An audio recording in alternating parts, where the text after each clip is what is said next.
I stood outside the villa with 2 champagne glasses and wondered why my wife had not answered. Claire? No answer. I checked my phone again. 3 messages. Read, but ignored. I looked through the glass doors. Our anniversary dinner waited inside. Candles, her favorite pasta, and the bottle of wine we had opened on our wedding night. I spent months planning this trip because I believed our anniversary could fix what the last year had damaged. Happy anniversary, Claire, I whispered. Then I heard a car door slam. Claire walked toward the villa with her phone pressed against her ear. She saw me and immediately ended the call. Ethan, you're here. I stared at her. It's our anniversary. I know. You sound surprised. I thought you were still at the office. I own this resort, remember? She gave me a thin smile. Right. I tried to smile back. I booked our favorite room. I arranged dinner. The beach is ready tonight. Ethan, I'm tired. Tired? Can we not do this right now? Do what? Pretend everything is perfect. Her words landed harder than I expected. I lowered the glasses. I'm not pretending. You always do this. Do what? Plan something beautiful instead of talking about what's wrong. I swallowed. Then talk to me. She looked away. Claire, nothing is wrong. Then why have you been hiding your phone from me? Her eyes snapped toward mine. I haven't. You turn the screen away every time I walk into the room. That's called privacy. I'm your husband. And I'm still allowed to have privacy. I felt my chest tighten. Who keeps calling you? Nobody important. Nobody important doesn't make you smile like that. Her expression hardened. You're imagining things. Then show me the travel plans. What? You said you arranged part of the trip. You wouldn't let me see anything. Because I wanted it to be a surprise. A surprise? Yes. Claire, I planned almost everything. She sighed. Can we just have dinner? I desperately wanted to believe her. Instead, I noticed another car near the villa. Whose car is that? Her face changed. Only for a second. But I saw it. Claire? It belongs to a guest. Why is a guest coming to our private villa? He's not coming here. Then I heard footsteps behind me. A resort employee was carrying a large black suitcase toward the villa. I stared at it. Excuse me, I said. Where are you taking that? The young man froze. Claire stepped forward. Lena, give it to me. Lena looked between us. Mrs. Cole told me to bring it upstairs. Mrs. Cole? I repeated. Claire's voice became sharp. Just leave it. Lena hurried inside. I looked at Claire. Who is staying here? No one. Then whose suitcase is that? Ethan, please. Whose? She closed her eyes. I heard a man laugh from inside. I stopped breathing. Claire, don't. Who is in our villa? Ethan, listen to me. I walked past her. She grabbed my arm. Don't go inside. I looked at her hand. Then at her face. Why? Because this is complicated. No, it isn't. I pulled my arm free. The villa door stood open. I heard another voice. Claire? Is that you? I knew that voice. Ryan Blake, my wife's former coworker. The man she had told me was just a friend. I stepped inside. Ryan stood near our anniversary table, holding a glass of my wine. He looked at me. His smile disappeared. Ethan. I stared at him, then at Claire. Ryan? Claire said nothing. My hands began to shake. I forced myself to speak. Why is my wife's lover standing in our anniversary villa? Ryan put down the glass. Let's not make this worse. I laughed once. Worse? Claire finally looked at me. Her eyes were cold. I need freedom, Ethan. I felt something inside me break. Freedom? Yes. From me? She nodded. I looked around the room I had prepared for us. Then I looked at Ryan. On our 10th anniversary? Claire's voice dropped. I didn't know how else to tell you. I stared at the woman I had loved for 10 years. Then I whispered, You could have told me before bringing him to my resort. Ryan stepped forward. Ethan, this isn't about the resort. I looked directly at him. Then why did you bring a suitcase? He went silent. And for the first time that night, I stopped wondering whether my marriage was in trouble. I knew it was over. I left the villa before my anger could speak for me. I locked myself inside my office and stared at the empty chair across my desk. 10 years, I whispered. How did I get here? My phone rang. Mara, Ethan, what happened? Your voice sounded terrible. I need you to come here. Are you hurt? No. Did Claire hurt you? I closed my eyes. She brought Ryan to the villa. Silence. Ryan Blake. Yes. On your anniversary? Yes. Mara swore under her breath. I'm coming. Mara, don't make a scene. You're asking me not to make a scene after your wife brought another man to your anniversary? I'm asking you to come as my sister, not my lawyer. I can be both. She arrived 40 minutes later and stormed into my office. Tell me everything. Mara stared at me. And you just walked away? What else should I have done?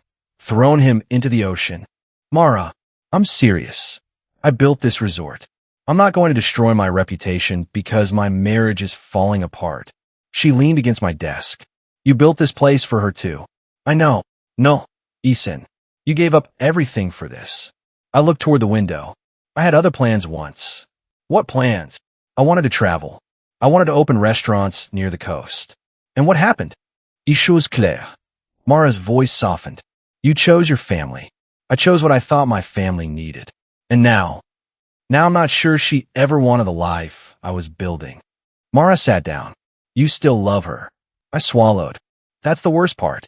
Then make her tell you the truth. I will. I found Claire in the private garden that evening. Can we talk? She looked at me. If this is about Ryan, it is. I don't want another argument. Then say what you came to say. She folded her arms. Then say what you came to say. Why did you do this? I already told you. I need freedom. From what? From this life. Our life. Your life, Ethan. Everything. I did not sleep that night. I sat beside the window and stared at the dark ocean. Should I fight for Claire? I asked myself. Or should I let her go? For 10 years, I believed losing my marriage meant losing everything. But another thought came quietly. If I beg her to stay, what will I become?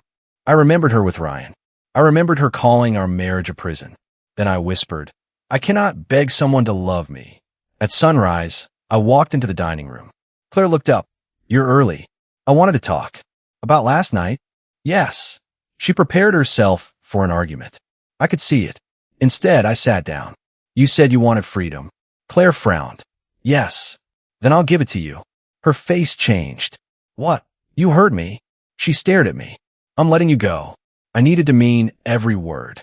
Claire stared at me. You're not angry? I am. You're not going to fight? No. You're not going to ask me to stay? I shook my head. No. She looked confused. Ethan, yesterday you were devastated. I still am. Then why are you acting like this? Because loving you doesn't mean I have to destroy myself to keep you. She lowered her voice. I thought you would make this difficult. So did I. You're serious? Then what happens now? We start the divorce process. Her eyes widened. Just like that. Then why do you sound so calm? I looked at her. Because I finally understand something. What? If you have to beg someone to stay, they have already left. Claire said nothing. I stood. I hope you find the freedom you wanted. Ethan, wait. I stopped. She looked frightened. I had never seen that before. I found Victor Hale's number and called. Victor? Ethan? It's early. I need to meet you today. Is something wrong? Is it the resort? Exactly. You're finally ready to discuss my offer? I want to sell. You want to sell the resort? Ethan, you refused me 3 times. You told me your father's memory was tied to that property. It is. Then why now? Because I finally understand what it cost me. Are you selling because of your divorce? No. Then explain. My marriage is ending. That is true. But I'm not selling because Claire is leaving. Because I built my entire life around this place. I sacrificed my time, my plans, and my peace. I thought the resort was protecting my future. And now I think it has been consuming my life. We need to meet in person. Come to my office. Are you certain? I waited until Claire and Ryan left for the beach before calling Victor. Are you ready? He asked. I am. You understand this must stay private until the paperwork is complete. I understand. Send me every financial record. I'll have them tonight. I called Daniel. I need everything. I told him. Revenue, contracts, ownership records, all of it. Daniel paused. Are you really selling? Yes. Ethan, this resort means everything to you. That is why I need its value. He sighed. I'll prepare the files. While Daniel gathered records, I noticed Lena near my office. Lena, did Ryan ask you anything about the resort? She hesitated. Tell me. He asked about occupancy rates. What else? Future bookings, profitable rooms, and employee wages. My stomach tightened. Did Claire know? I don't know. Thank you. Don't mention this. I watched her leave. This was no longer only about Claire's affair. Someone was studying my business. I needed answers before acting. I returned to my office and called Victor. Where are we? I have the final purchase agreement ready. That fast. You said you wanted this done. Edo. Read every page carefully. I will. Daniel entered with a folder. I found more. More what? Ryan contacted 2 employees about ownership. My stomach turned. Did he say why? He said Claire would soon have access to half the resort. I stared at him. Did he actually say that? Those were his words. I closed my eyes. Ethan, what will you do? Nothing tonight. Why? I want them comfortable. Daniel looked confused. Because I want the truth to finish revealing itself. You're planning something. I'm protecting what belongs to me. I opened Victor's agreement. The sale price made my heart pound. This is real, I whispered. Daniel nodded. Are you sure? I signed the first page. Yes. I had spent 10 years building the resort. Now I was ready to let it go. The next morning, Victor called. Ethan, the final signatures are ready. Good. Once you sign, the transfer moves quickly. That is what I want. Claire could challenge the sale. Let her. You're calm. I'm done making decisions from fear. After the call, I saw Claire enter in the lobby. She smiled. Good morning. Morning. Are you feeling better? I am. About everything? Yes. Ryan joined her. Ready for another beach day? He asked. I almost laughed. Enjoy your vacation. Ryan stared at me. What? You heard me. Claire studied my face. Why are you acting so strange? Strange. You seem almost happy. I'm simply letting you enjoy your freedom. Her smile faded. What does that mean? Nothing. I walked away. My phone buzzed. Victor. Ethan, the buyer is ready. I stopped. Then let's finish. I looked back. Claire was watching me. For the first time, I saw uncertainty in her eyes. I'd already made my move, and she knew nothing.